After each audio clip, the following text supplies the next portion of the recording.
Les véritables raisons pour lesquelles les Occidentaux s'acharnaient sur Kadhafi sont: premièrement, le lancement d'un satellite africain. C'est Kadhafi qui offre à toute l'Afrique un satellite de télécommunication et opère la première vraie révolution des temps modernes.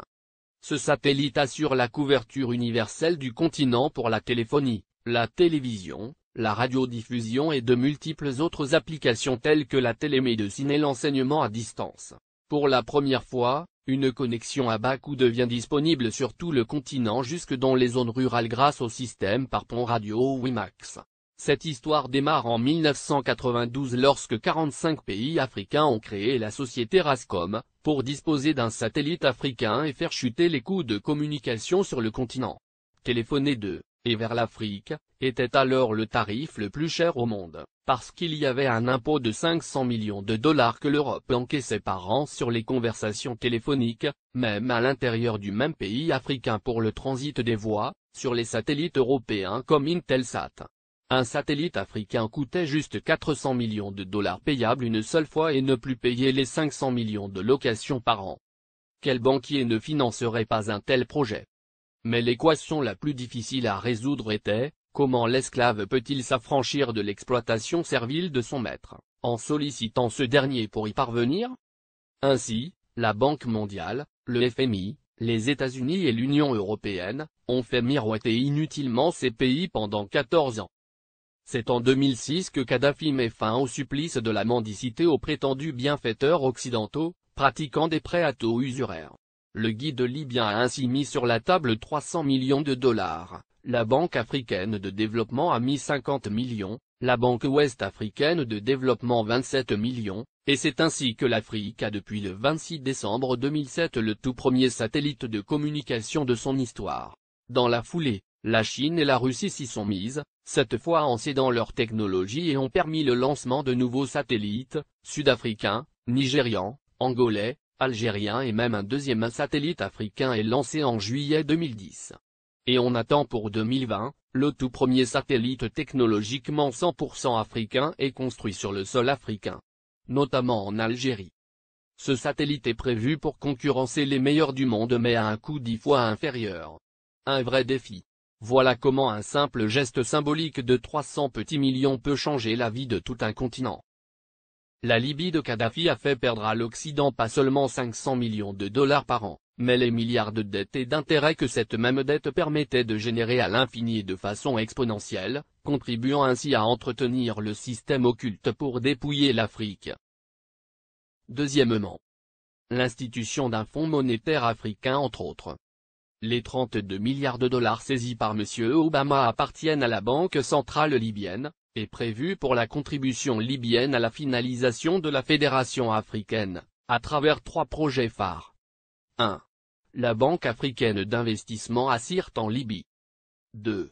La création en 2011 du Fonds monétaire africain avec un capital de 42 milliards de dollars, avec Yaoundé pour siège. 3. La Banque centrale africaine avec le siège à Abuja au Nigeria.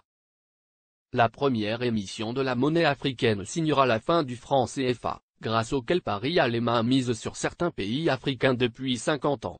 On comprend dès lors et encore une fois la rage de Paris contre Kadhafi. Le Fonds monétaire africain doit remplacer en tout et pour tout, les activités sur le sol africain du Fonds monétaire international, FMI, qui avec seulement 25 milliards de dollars de capital a pu mettre à genoux tout un continent avec des privatisations discutables, comme obliger les pays africains à passer d'un monopole public vers un monopole privé.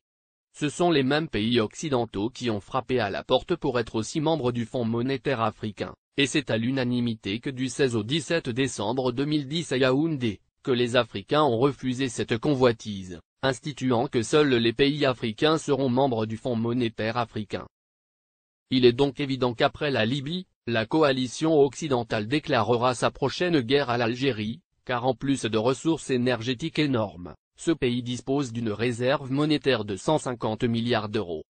Ce qui devient la convoitise de tous les pays qui bombardent la Libye et qui ont tous quelque chose en commun, ils sont tous financièrement quasiment en faillite. Les États-Unis à eux seuls ont 14 000 milliards de dollars de dette, la France, la Grande-Bretagne et l'Italie ont chacun environ 2 000 milliards d'euros de dette publique. alors que les 46 pays d'Afrique noire ont au total, moins de 400 milliards de dollars de dette publique. Créer des fausses guerres en Afrique dans l'espoir de trouver de l'oxygène pour continuer leur apnée économique, qui ne fait que s'empirer, ne fera qu'enfoncer les Occidentaux dans leur déclin qui a débuté en 1884 lors de la conférence de Berlin. Car comme l'avait prédit l'économiste américain, Adam Smith en 1865, dans son soutien à Abraham Lincoln pour l'abolition de l'esclavage, l'économie de tout pays qui pratique l'esclavage des Noirs, est en train d'amorcer une descente vers l'enfer qui sera rude le jour où les autres nations vont se réveiller. Pour empêcher Mouammar Kadhafi de concrétiser le rêve de millions d'Africains dès 2014, il fallait donc l'éliminer avant, ou perdre le contrôle total de l'Afrique. Voici toute la raison qui guida la France, les États-Unis, la Grande-Bretagne et leurs alliés dans leur campagne contre Kadhafi. Monnaie, Fonds monétaire africain, Banque centrale africaine, télécommunications, transport, États-Unis d'Afrique. Mouammar Kadhafi avait ingénieusement tout planifié, se fixant comme délai l'année 2014 pour la création de la Banque centrale, le Fonds monétaire et bien d'autres encore pour affranchir le continent noir, après un demi-siècle d'indépendance aux allures de paroles suivies d'aucun acte ou de gouverner sans régner. Après avoir émis l'idée en 2000, lors du sommet de l'Organisation de l'Unité africaine, il a obtenu la création de l'Union africaine quelques années plus tard. Le guide libyen pousse le bouchon plus loin. Satellite africain et Afriquia, deux idées concrètes pour l'unité. Mouammar Kadhafi pousse ses pairs à acheter un satellite africain pour que l'Afrique ait son indépendance en matière de communication.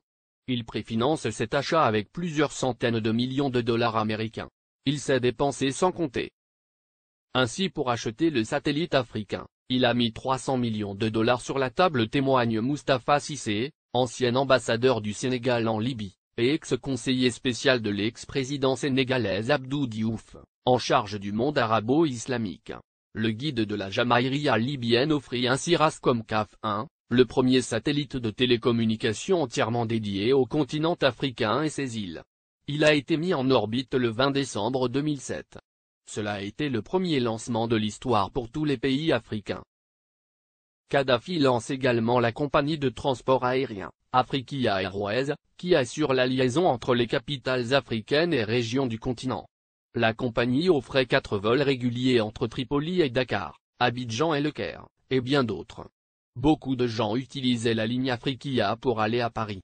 Parce qu'on pouvait faire Dakar, Tripoli, Paris, et retour à 400 000 francs CFA, 615 €, ajoute le diplomate sénégalais. Alors Tripoli était devenue une plateforme de communication entre l'Afrique, le monde arabe et l'Europe. La monnaie et la Banque centrale africaine en 2014. Kadhafi avait proposé la mise en place d'une union monétaire africaine, UEMA.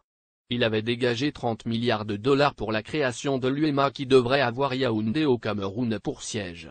Il avait également prévu la création d'une Banque centrale africaine, BCA, qui devrait installer son quartier général à Abuja, la capitale fédérale du Nigeria.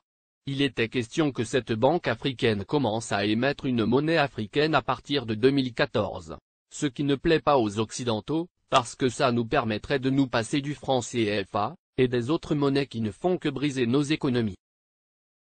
Kadhafi avait une politique africaine très dynamique. Du Sénégal au Tchad, en passant par la Guinée, la Côte d'Ivoire, le Ghana, le Libéria, le Bénin, le Togo, le Nigeria, le Niger, le Mali, etc. Le guide libyen a investi des milliards de dollars dans les secteurs agricoles, hydrocarbures, hôtellerie et tourisme, et dans l'équipement. Au Mali, le plus petit investissement libyen est chiffré à 50 milliards francs CFA dans l'industrie hôtelière.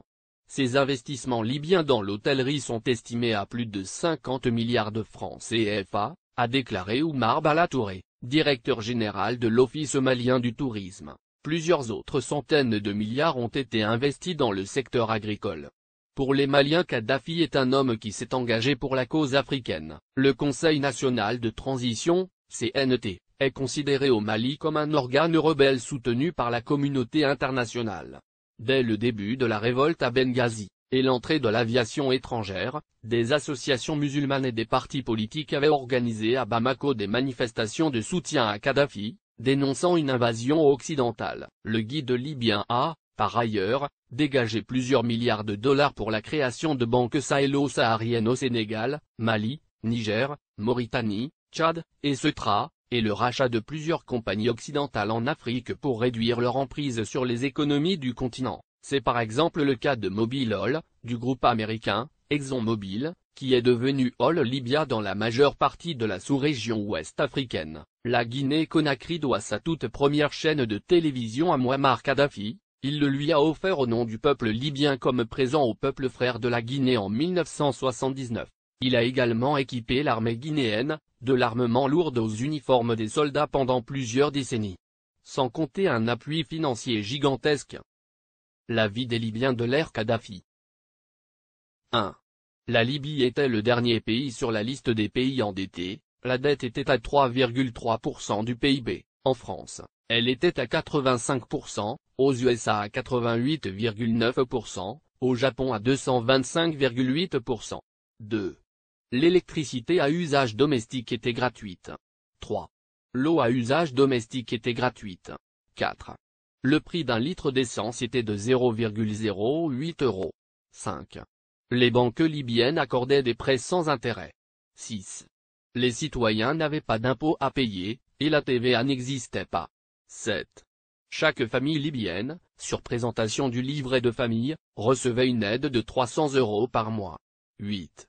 Pour chaque étudiant voulant faire ses études à l'étranger, le gouvernement de Kadhafi attribuait une bourse de 1627 € par mois.